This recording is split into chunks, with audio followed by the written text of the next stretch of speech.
What's up, YouTube? It is your boy JB, and we are here today with a review for Love during Lockup. I don't know why WeTV is doing this to us, right? This is season 3, episode 61, and I don't know why. The episode is titled Big Buff Incarcerated, you guys. This installment of Love After Lockup, Love During Lockup, Life After Lockup, whatever you want to call it. This first episode was hilarious to me, and more specifically, there's one person in particular that cracked me up. Actually, two, but more specifically one. So before we get into this review, you guys, if you guys are watching this video or any other on the channel and you guys are not yet subscribed to the channel, I need you guys to do me a solid favor and stop taking me out on this date and having me foot the bill at the end of it. Do me that favor by liking the video, you guys. Turn your notifications on by subscribing to the channel and sharing the video, you guys. And with that out of the way, without further ado, you guys, let us discuss love during lockup, shall we? All right, you guys. So the first person we met, her name is Haley, and her boyfriend is Dalton. And when I saw Texas, I was like, oh my God, no, not Texas, right? Haley gives me very much that she is obsessed with Dalton. Then when we see her, she got that scrapbook and she's opening it up. And Haley gives you the vibes that, you guys remember like when you were in middle school and high school and stuff, and you had your girlfriends and your boyfriends, and the girls, you would write each other letters, right? And I know I have a friend, she kept her letters, right, that her boyfriend just wrote her. She put them in a little book. Or if you had a little scrapbook about, your first date, the prom, this and this and that, that is what Haley had. And I'm like, girl, how old are you? But it was hilarious to me, right? Now, granted, Haley and Dalton, I think she said they went to middle school with each other, right? She remembered him, but he don't remember her. I think she said something like that, all the girls wanted him and stuff in school, but now she got him, right? She said he dropped out of school in the 8th grade. He's very smart though. He went and took his GED and passed it on the first try. Here's the question that I have for you. If you're so smart, this is not me, well, this is shady, but why did he go on, if he's smart, right, and he dropped out of school in the 8th, why did you drop out in the 8th grade and not go through high school and just get your diploma? Wouldn't that have been a little bit more smarter? I'm just saying. Wouldn't that have been a little bit smarter? But okay. So then we find out that Haley got an $80,000. Haley has an $80,000 settlement that she got, right? And the settlement was because she was in a single car drunk driving accident. And I was like, so were you drunk as well? The reason that you weren't driving a car? So then Haley, we see her, she went to go see her attorney, Buzz, right? Buzz is the one that got her the $80,000, right? And when Haley sat down with Buzz and was talking to him about, when she gave him that big ass paper of all of Dalton's offenses, he looked at that like, what the hell? He basically told her like, run, because she said she got an attorney. He says, and who's paying for that attorney and how much? She said $12,500 and that she's paying it. I was like, Haley, that ain't smart. That is not smart at all.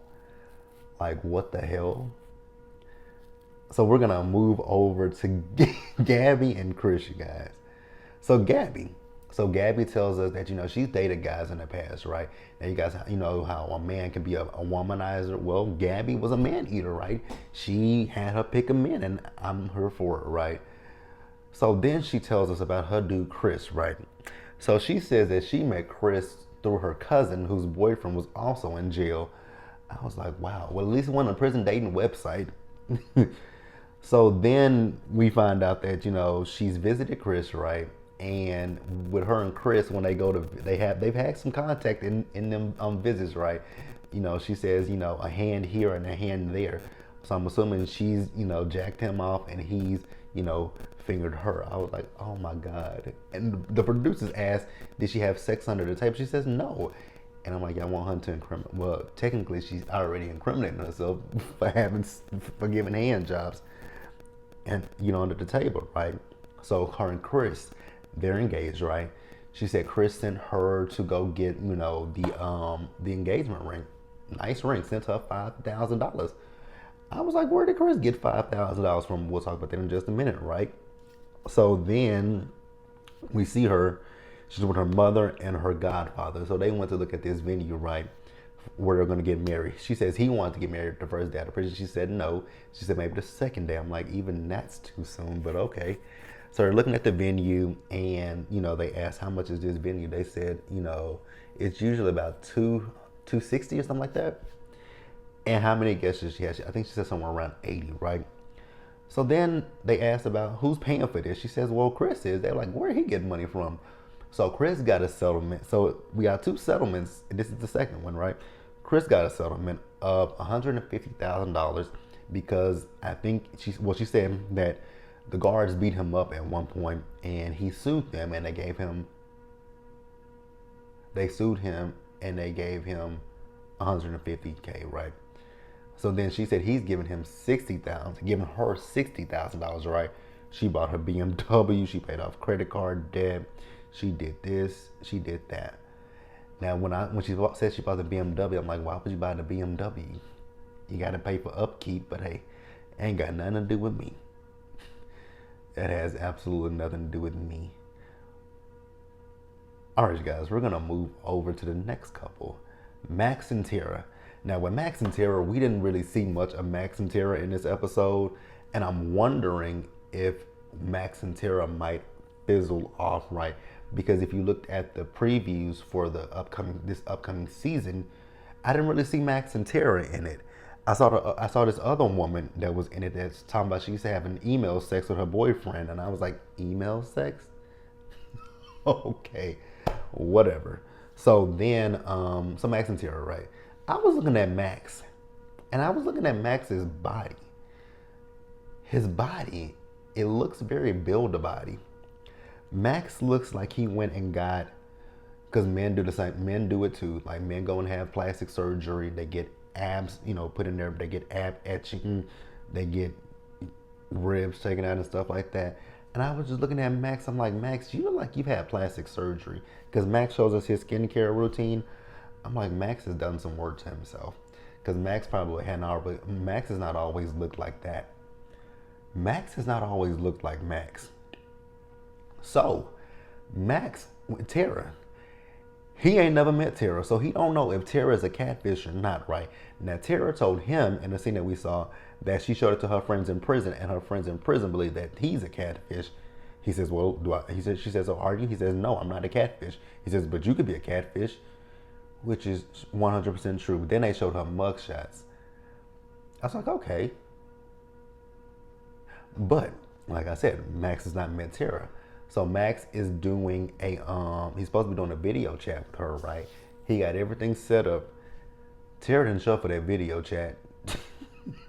And that was supposed to be his first time seeing Tara. So Max has just literally been having phone conversations with Tara.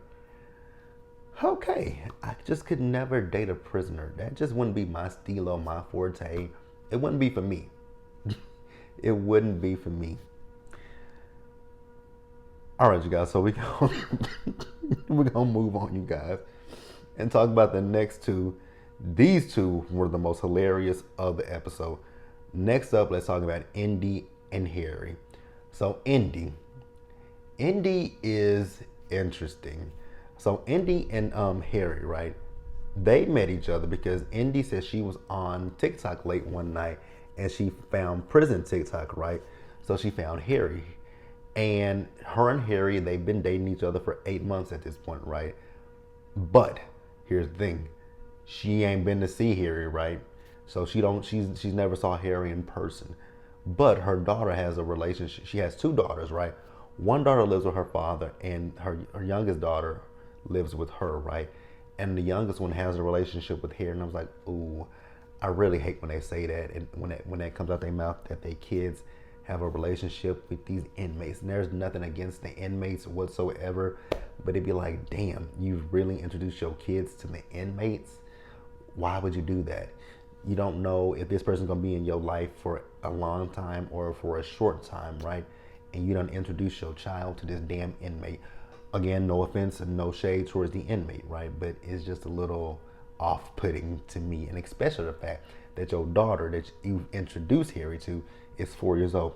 So granted, she may only know Harry through maybe phone calls and whatnot, but that's still a little bit too much for me and my liking.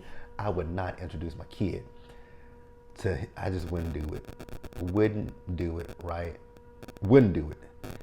So then we find out that she's getting ready to go meet her psychic, Anissa, something.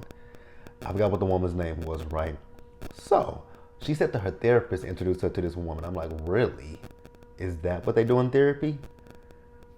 Remind me not to go to that therapist, right? So she's going to meet her therapist, right? So she's on the phone with Harry.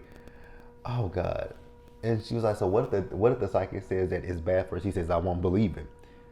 But you would believe it if she said that there's something good coming from his relationship. Cool. So she goes in and sees a psychic, right? So the psychic tells her that Harry's going to get out of jail pretty soon. He's going to be changed. And she's going to move to Ohio. I'm like, Indy, why are you listening to this? You need a psychic to tell you something that's actually kind of, the last part is really stupid, right? I don't care about you saying that he's going to get out of prison and he's going to change. That's cool. You know, you can say that, but I won't believe it until I see it myself that he's actually changed, right? But to tell me that I'm going to move to Ohio, why would I up and leave my family and my support system to go to Ohio where I don't know anyone? I have no family there. Why would I do that? And I was just thinking to myself, Indy, like that's not going off in your brain. So then we saw her, she's talking to her sister, right? And her sister was telling her sister about it. She's like, have you told mama? She's like, nope, hadn't told mama yet. When we get to her mama, I love them. In that scene, they were at the park, right? The only thing in that scene that caught my eye was when they were by the little jungle gym and there was this big white piece of paper, right? It said lost iPhone. It found a reward of $100. A lost iPhone?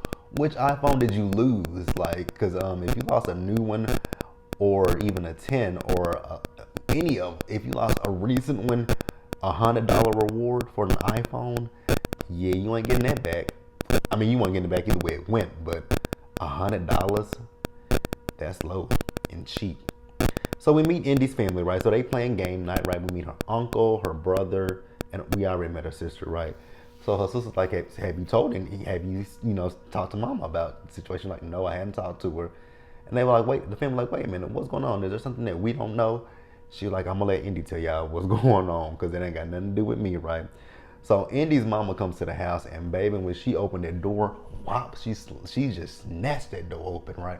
So Indy's mom is a PI and she is a bounty hunter, right? So when Indy sat there and told her family that, Max is getting out of prison soon, her mom's like, thank God. And then when she said, I'm moving to Ohio, she said, no. And she was down in that drink. Her mama said, no, you are not going to Ohio and you are not taking my grandchild with you, right? I'm in agreement with mama. Mama's like, I got to do my PR work on him to see what's really what. But girl, and she got mad and walked off and I'm like, but Indy, you mad because your family is not co-signing that stupid shit? You are doing something that is stupid. You are trying to move to Ohio for a man that you really don't know like that. You know him through phone conversations. So your family is actually in the right. You're the one that's not thinking logically. All right, you guys. So we're gonna move on and end the episode. This is the funniest part of the episode. All right, you guys. So I don't know if this girl's name is Tay or Ty, but I think it's Tay, and her dude Hi. Oh, they are a mess, right? Her daughter. I'm sorry. How old is that little girl? That little girl with that halter top on, I was like, that is not age appropriate. Cause if she walks out the house with, nah, my daughter wouldn't be walking around looking like that. No. Mm-mm. So, Tay or Ty, whichever one her name is, she has an interesting taste in men, right? So these are her words and not mine. She wants a man that is educated, but hood. You know, have a little bit of urban in him. He can't be. She doesn't want him to be chubby, but not too in shape because she likes to eat, right? He gotta have kids because she has kids. I was like, educated but hood. You don't want him to be chubby, but you don't want him to be too fit, and then you want him to have kids because you got kids. Okay. So Heidi calls her, right?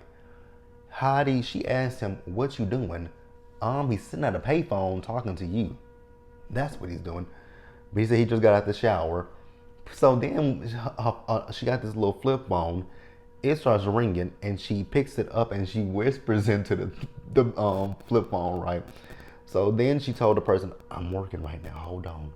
So then she goes back to Heidi. Babe, the stove, it's smoking in the house, right? I'm gonna be right back. So she puts Heidi down, and then she goes into the other room and proceeds to talk to BB, whose name is, I think she said Ricky, right? They've been together since, she's known him since 2012. So they've been in a relationship for, did she say 12 years at this point, right? No, 4 years, 12. She said something about 2016, but then I think she said, either she said did she say 4 years or did she say 12 years? I can't remember. But she went back, when she hung up with BB, right? She went back to Heidi, told Heidi, oh, babe, I gotta go, you know. Them oodles and noodles really caught fire, so it's a little smoky in there, so I gotta air that room out. So he says, okay, I'll call you back, right? So she hangs up with Heidi, right? Her phone rings. She said for a while she's been getting a call from this blocked number. So she answers the phone and she was like, whoever this is, you need to get a life or something like that, or do something better with your day. And then the person says, I'm Heidi's girl.